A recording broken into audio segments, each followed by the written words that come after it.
रक्षाबंधन पर भाई से अच्छे देवर। बहना ने भाई की कलाई पर हो, बहना ने भाई की कलाई पर प्यार बांधा है।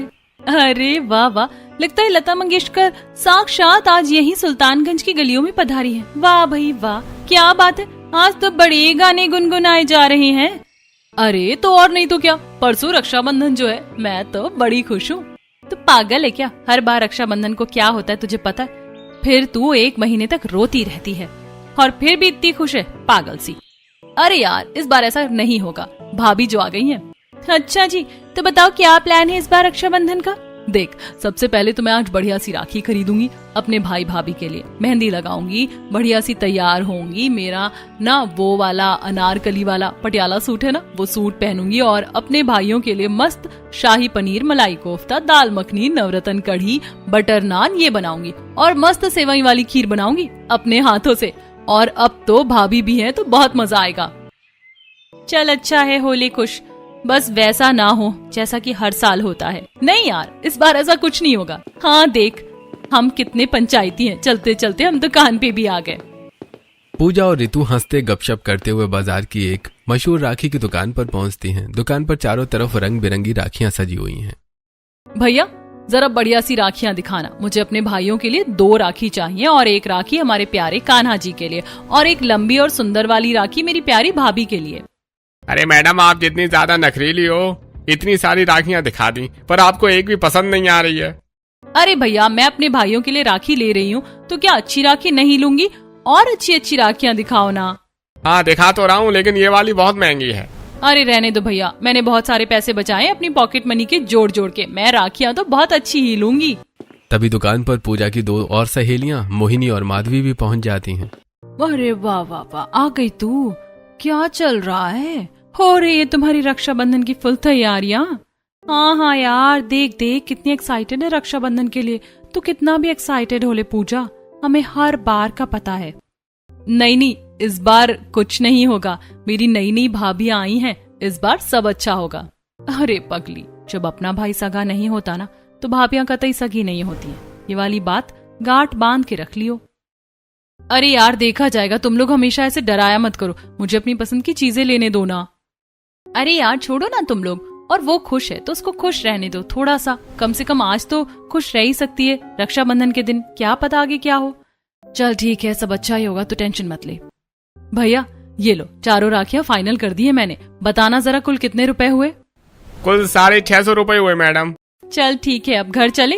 अरे रुक जा ना रे तू, अभी मेहंदी का कोन तो लेने दे। भैया एक काम करो, कावेरी के 2 कोन और दे दो मेहंदी के।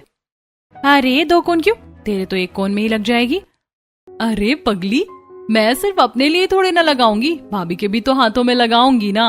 पूजा खुशी खुशी मेहंदी के कोन अपने बैग में रखती है और सहेलियों के साथ मुस्कुराते हुए घर की तरफ चल पड़ती है। लेकिन उसके घर के दरवाजे पर उसकी भाभी रोशनी खड़ी होती है। कहाँ चली जाती हो तुम? मैं इतनी देर से इंतजार कर रही हूँ, मेहंदी वाली बुलाई हुई है, मैंने इतनी देर की, और तुम पता नहीं बाहर घूम रही हो। काम वाम कौन करेगा घर का?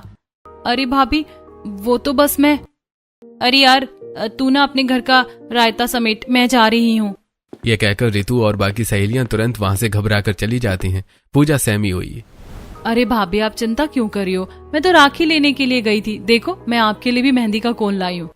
अरे मुझे नहीं चाहिए तुम्हारे ये सड़ा सा बेकार सा कोन, और मैंने मेहंदी वाली बुलाई है प्रॉपर प्रोफेशनल, और उससे ही लगवाऊंगी मैं मेहंदी पूरे 2000 दे के। एक काम कर, चुपचाप जाकर सारा काम वाम निपटा ले, चल। चलो ठीक है भाभी, आप मेहंदी लगवा लो, फिर मैं भी जल्दी से काम निपटा के मेहंदी लगवा लूंगी। ये दीदी मेरे भी लगा देंगी ना? हाँ हाँ आप आ जाओ, जब तक मैं इनके लगा रही हूँ फिर आपके लगा दूंगी। रोशनी जाकर कुर्सी पर बैठ जाती है और सीमा उसके हाथों में मेहंदी लगाने लगती है। पूजा जल्दी जल्दी सारे घर का काम निपटाने में जुटी है। तभी उसका बड़ा भाई मयंक ऑफिस से घर लौटता है।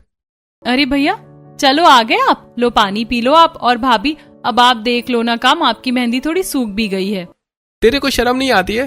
तेरी भाभी के मेहंदी लगी हुई है और तू चाहती है कि वो घर का काम करे और तू आराम से बैठकर मेहंदी लगवाएगी। मयंक गुस्से में तुरंत मेहंदी लगाने वाली सीमा की तरफ मुड़ता है। और तुम क्या बैठी बैठी सुन रही हो? भागो यहाँ से। कितने पैसे हुए तुम्हारे? 2000। ये लो 2000 रुपए और यहाँ से दफा हो जाओ। जी भैया। सीमा पैसे लेकर डरते हुए वहां से चली जाती है, पूजा रोते हुए।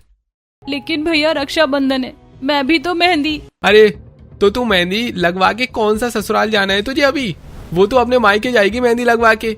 हाँ हाँ, मेरी मेहंदी पर पानी लग जाएगा तो मेहंदी हल्की पड़ जाएगी मेरी। जा जा पूजा, फटाफट से खाना पीना परोस दे सबके लिए। पूजा दुखी मन से रसोई में जाती है और चुपचाप सबके लिए खाना परोसने लगती है और मन ही मन। कोई बात नहीं, मैं रात को खुद लगा लूंगी मेहंदी। रात को जब सारा काम वाम खत्म करने के बाद पूजा सुकून से बैठकर मेहंदी का कोन खोलने ही वाली होती है कि अरे पूजा, कहाँ मर गई पूजा, कहाँ मर गई तू? अरे भैया क्या हो गया, मैं तो बस अभी मेहंदी लगाने ही वाली थी। पूजा की बात पूरी होने से पहले ही रोहन गुस्से में पूजा के गाल पर एक जोरदार थप्पड़ जड़ देता है। अरे भैया आप मुझे मार क्यों रहे हो? तेरा दिमाग खराब हो गया है क्या? यहाँ भाई पूरे दिन भूखा प्यासा बाहर घूम घाम के घर आ रहा है और तू आराम से यहाँ बैठकर मेहंदी लगाने के लिए बैठी हुई है। ये अकल नहीं है कि पहले खाना पीना दे दे। रुक, तेरा ऐसा इकट्ठा रक्षाबंधन बनवा दूंगा कि तू याद रखेगी। रोहन गुस्से में वहां से चला जाता है। तब पूजा, हे भगवान, कैसी किस्मत है मेरी। सही कहा था रितु ने कि जब अपना भाई ही सगा ना हो तो कोई भी भाभी अपनी सगी नहीं हो सकती। छोड़ो, कल लगा लूंगी मेहंदी। पूजा ये सोचकर सो जाती है। अगले दिन सुबह रोशनी सुबह सुबह आराम से आंगन में बैठी हुई है। भाभी आप काम वाम में थोड़ा सा मेरी हेल्प करवा दो, मेरे को भी मेहंदी लगवानी है। अरे आज तो मैं पानी वानी का कोई काम नहीं करूंगी, आज मेरे कपड़े भी तुझे ही धोने हैं, बर्तन भी तुझे ही मांजने हैं। लेकिन भाभी मेरी मेहंदी का भी तो सोचो, मेरी भी तो। देखो मयंक जी, मेरे से ऐसे बोल रही है कि मैं काम करूं, कहती है मेरी मेहंदी पर पानी चला जाएगा। बताओ क्या? मयंक गुस्से में पूजा के मुंह पर एक जोरदार थप्पड़ जड़ देता है। चुप, बिल्कुल चुप, जल्दी से मेरा टिफिन दे, ज्यादा जुबान चल रही है तेरी। सैमी और रोती हुई पूजा तुरंत चुपचाप मयंक का टिफिन पैक करने में जुट जाती है। पूरा दिन इसी तरह बिना किसी राहत के घर के कामों और जिल्लत में बीत जाता है। देखो मेरी तो मेहंदी भी नहीं लग पाई, मैंने तो कोई तैयारी भी नहीं करी, लेकिन कोई बात नहीं, मैं अनारकली वाला सूट जरूर पहनूंगी। जैसे ही वो नहाकर अपना सुंदर सूट पहनने के लिए जाने लगती है तभी रोशनी एकदम तैयार होकर वहां आ जाती है। क्यों रे, अभी तक खाना पीना नहीं बनाया है क्या? खाना पीना कौन बनाएगा? लेकिन भाभी आज तो त्योहार है, त्योहार को तो आप खाना बनाओगी ना। अरे तो मैं क्यों बनाऊंगी, मैं अपने मायके के लिए तैयारी कर रही हूँ, फटाफट से खाना पीना बना ले। और सुनो, मेरे मायके में मम्मी की तबीयत खराब है तो मैं अपने मायके टिफिन लगा के ले जाऊंगी। अच्छा ठीक है भाभी, मैं बना देती हूँ। पूजा तुरंत रसोई में जाकर खाना पीना बनाने में जुट जाती है। तभी रोशनी अपने कमरे में तैयार होते हुए मयंक को आवाज लगाती है। अरे तुम उठते क्यों नहीं हो, मुझे मायके जाना है। दिमाग खराब है क्या? सोने नहीं देती है क्या? सुबह सुबह ये रक्षाबंधन लगा कर रखा है। अच्छा तो मेरी शादी के बाद मैं पहली बार मायके जाऊंगी तो अकेले जाऊंगी क्या? सब लोग क्या कहेंगे कि बिना पति के मायके आ गई। चलो उठो। अच्छा ठीक है, मैं चल रहा हूँ। मयंक नींद में उठकर बैठ जाता है और आते ही, चाय जल्दी लाओ, चाय। पूजा डरते हुए उसके लिए चाय लाकर रखती है, लेकिन मयंक चाय की एक चुस्की लेते ही भड़क उठता है। ये कैसी फीकी सी चाय बना के रख दी है तूने? मयंक गुस्से में चाय का कप फेंक देता है और पूजा के बाल पकड़कर उसे जोरदार धक्का देता है। अरे भैया आज तो रक्षाबंधन है, आज के दिन तो कम से कम ऐसा कुछ मत करो, मैंने सुबह से पानी भी नहीं पिया है। ज्यादा जुबान मत चला, भाग यहाँ से और मेरे कपड़े प्रेस कर, मुझे तेरी भाभी के साथ मायके जाना है। पूजा रोते हुए जल्दी जल्दी मयंक के कपड़े प्रेस करती है। चलो फटाफट से अभी भैया का तिलक कर देती हूँ, पता नहीं शाम को भैया कितनी देर में लौट कर आए। पूजा जल्दी से तैयार होकर अपना सूट पहनती है और हाथ में पूजा की थाली व राखी सजाकर बाहर आती है। भैया तिलक तो करवा लो। तेरी तिलक की ऐसी की तैसी, राखी भाड़ में न जाए तुम्हारी। वो क्या है, शाम को जब आऊंगा तब बनवा लूंगा राखी। जा यहाँ से, भाग ले यहाँ से। अच्छा मेरा टिफिन कहाँ है? हाँ हाँ भाभी लेकर आ रही हूँ। पूजा रोते हुए उनका टिफिन पैक करती है। बताओ, मेरे अपने सगे भैया ने रक्षाबंधन वाले दिन मुझसे राखी नहीं बंधवाई, मेरी किस्मत आखिर इतनी खराब क्यों है? कोई बात नहीं, छोटा भाई रोहन तो है ना, पहले उसी के हाथ पर राखी बांध दूंगी। मयंक और रोशनी तैयार होकर वहां से निकल जाते हैं। तभी दोपहर में रोहन फोन पर अपनी गर्लफ्रेंड से लड़ते झगड़ते घर में घुसता है। आज के दिन भी तुम्हें मुझसे लड़ाई करनी है क्या? अरे समझो यार। फोन पर बात करते करते रोहन जैसे ही आगे बढ़ता है। अरे भैया तू आ गया, देख बड़े भैया तो चले गए बिना राखी बंधवाए, तू जल्दी से हाथ मुंह धो ले, मैं सुबह से भूखी प्यासी बैठी हुई हूँ, दोपहर के 12 बज रहे हैं, मैं तेरे राखी बांध देती हूँ। अरे तेरा दिमाग खराब हो गया है क्या? वहाँ मेरी गर्लफ्रेंड मेरे से लड़ रही है और मैं राखी बंधवाऊं? तू तो मेरी कभी सेटिंग बनने ही नहीं देगी। रोहन गुस्से में पूजा को एक जोरदार धक्का देकर वापस बिना खाए पिए घर से बाहर निकल जाता है और अब अकेली बैठी भूखी प्यासी पूजा दोपहर से लेकर शाम तक दोनों भाइयों को लगातार फोन मिलाती है। हे भगवान, दोनों में से कोई भी फोन नहीं उठा रहा है। कोई तो फोन उठा लो। मैं सुबह से भूखी प्यासी बैठी हूँ। मुझे माइग्रेन का दर्द उठ रहा है। मैंने पानी तक नहीं पिया है। हार मानकर शाम को पूजा अपनी भाभी रोशनी के नंबर पर फोन करती है। तुम्हें शर्म नहीं आती है? मैं अपनी शादी के बाद पहली बार मायके आई हुई हूँ रक्षाबंधन पर, और तुम ऐसे ऐसे करके फोन कर रही हो परेशान करने के लिए। तभी रोशनी के पास खड़ा मयंक झपट कर फोन छीन लेता है। तुम्हें कुछ ज्यादा ही चर्बी आ गई है। कोई नहीं आ रहा आज रात को। चल तू अकेली बैठ यहाँ पर घर में, और ध्यान रखियो कि अगर घर में कोई सामान चोरी वोरी ना हो जाए। हम कल सुबह आएंगे, समझी? पर भैया मेरी राखी। तेरी राखी कल बन जाएगी। कोई ऐसी आय तो हवा नहीं मची है। भागे थोड़ी जा रही है तेरी राखी कहीं। फोन कट जाता है। पूजा उदासी बैठ जाती है। देर रात को जब रोहन घर लौटता है, भैया आज तो तेरी राखी बांध देती हूँ। अरे भाड़ में जाए तेरी राखी और तू, और मेरा दिमाग खराब मत कर। भाग यहाँ से। रोहन पूजा को धक्का देकर अपने कमरे में चला जाता है। बेचारी पूजा टेबल के सहारे सिर रखकर रोते रोते सो जाती है। अगली सुबह दरवाजे पर घंटी बजती है। हे भगवान, सुबह हो गई और मैं यहीं पर रह गई। बताओ, मेरे रक्षाबंधन पर भी। तभी दरवाजे पर दोबारा घंटी बजती है। पूजा जाकर जैसे ही दरवाजा खोलती है, सामने उसकी कमला खड़ी होती है। हे भगवान, तेरी आंखें कैसे लाल हैं? तू रात भर सोई नहीं है क्या? और कहाँ है तेरे वो नालायक भाई? बड़ा भाई तो मायके गया है और छोटा वाला अभी अपने कमरे में ही सो रहा है। तेरी राखी कैसे निकली फिर? मैं जानती हूँ तुम्हारे भाई ऐसे ही नालायक है, और भाभी भी वैसी ही आ गई। पर तू चिंता मत कर, देख मैं बहुत बड़ी खुशखबरी लेकर आई हूँ। कैसी खुशखबरी? अरे ओ शारदा, आइए जरा।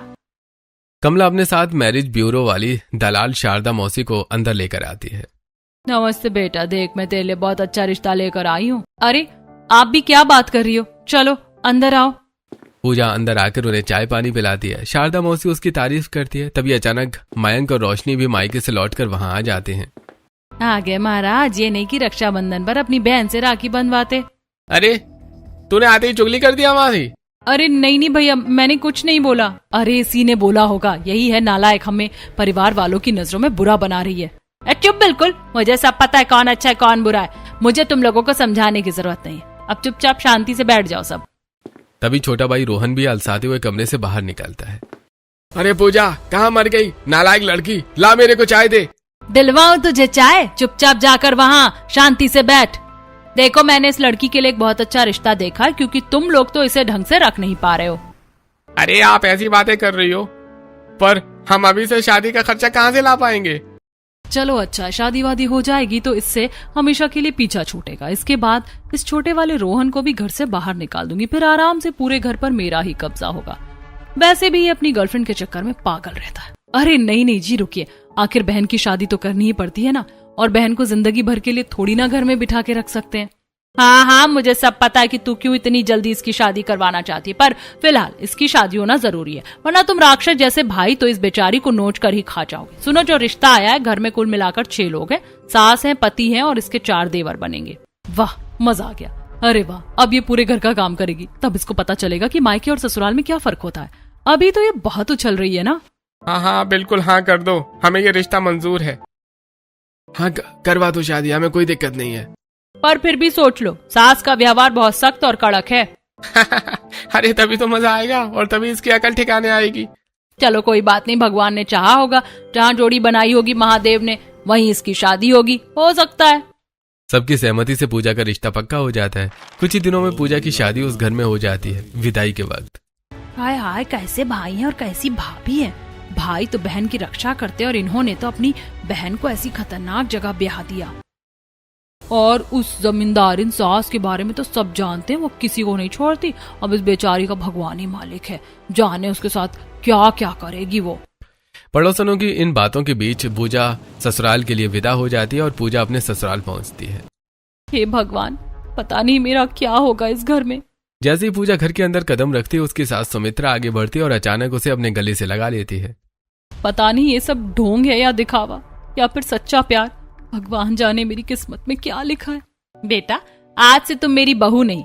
मेरे पास 5 बेटे हैं, पर एक भी बेटी नहीं है, इसीलिए आज के बाद तुम मेरी बहू नहीं बल्कि मेरी बेटी हो। ये सब सच है या कोई नाटक, समझ नहीं आ रहा। चलो भाई, अब पैर छूने की रस्म होती है, सब लोग आ जाओ। जैसे ही पूजा रस्म के लिए आगे बढ़ती है, उसके चारों देवर सुमित, अमित, रोहित और मोहित एक साथ दौड़कर उसके पैरों में लेट जाते हैं। अरे भाभी, आज से आपके ये चारों बॉडीगार्ड आपकी सेवा में हाजिर हैं। आपको किसी भी चीज की जरा भी दिक्कत हो तो आप बेझिझक हमें बताना। हम चारों मिलकर आपको कभी कोई तकलीफ नहीं होने देंगे, ये हमारा वादा है। चारों देवर का ये अनोखा और प्यार भरा अंदाज देखकर, हे भगवान, ये लोग तो क्या और कैसे लग रहे हैं। मेरी भाभी तो कह रही थी कि ये सब गुंडे और मुस्टंडे किस्म के, लेकिन सच में ये सब तो बहुत ही अच्छे और प्यारे हैं। अगले दिन पूजा की पहली रसोई की रस्म होती है। पूजा रसोई में मीठा हलवा और पकवान बनाने के लिए जाती है। अरे भाभी, आप हलवा बना रही हो? लाओ लाओ, मैं सूजी भून देता हूँ।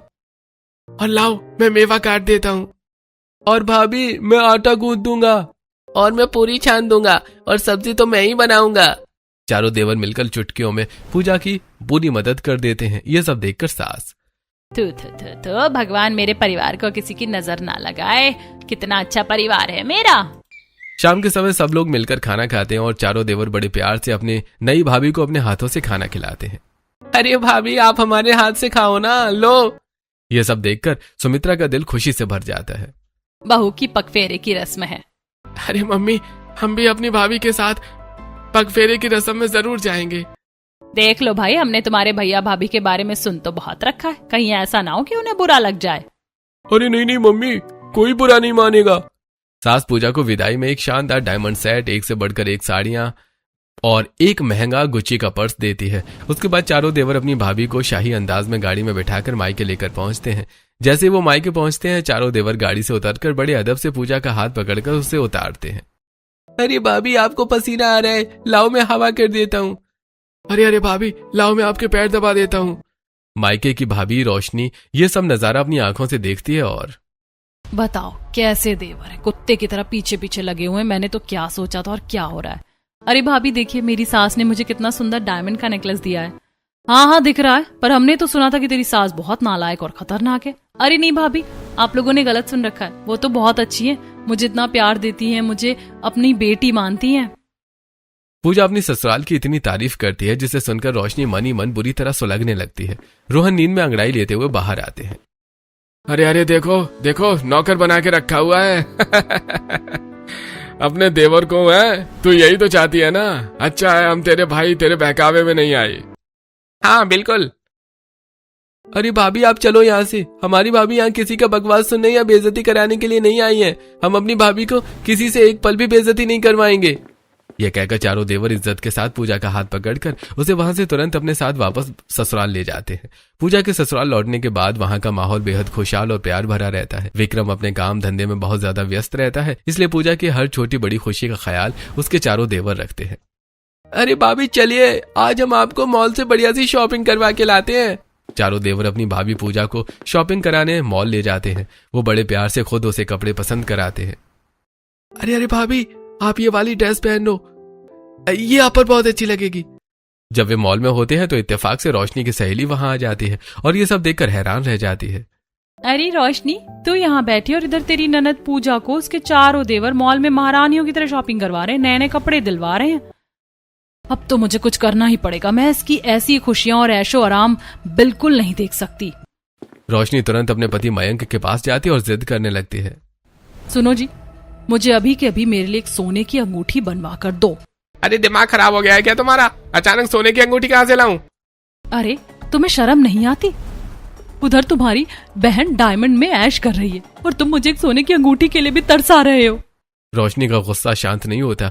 वो सीधे पूजा के ससुराल यानी उसके घर पहुंच जाती है। अचानक रोशनी को अपने घर आया देखकर पूजा की सास सुमित्रा हैरान रह जाती है।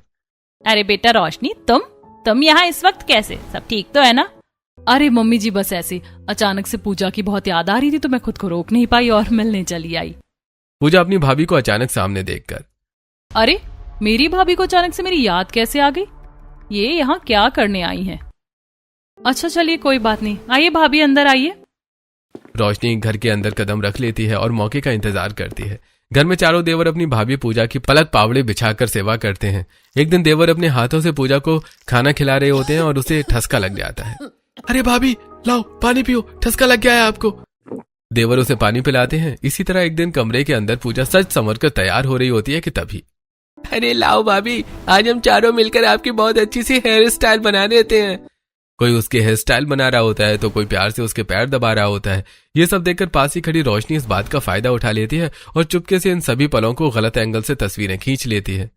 लाला जी, आप तो अपने काम में व्यस्त रहते हो, पर जरा घर में देखो क्या क्या चल रहा है। आपकी बहन 4 लड़कों को एक साथ लेकर घूम रही है। राम राम राम। बकवास बंद करो अपनी, और दिमाग खराब मत करो मेरा। यहाँ से जाओ। विक्रम के भगाने पर रोशनी सास सुमित्रा के पास जाती है, लेकिन सास भी उसे गुस्से में वहां से भगा देती है। कुछ दिनों बाद जब चारों देवर पूजा को लेकर बाजार शॉपिंग करवाने जाते हैं, बाजार में तेज धूप और भीड़ के कारण पूजा को अचानक माइग्रेन का भयानक दर्द उठता है। अरे माँ, आंखों के आगे अंधेरा आ रहा है, चक्कर आ रहा है।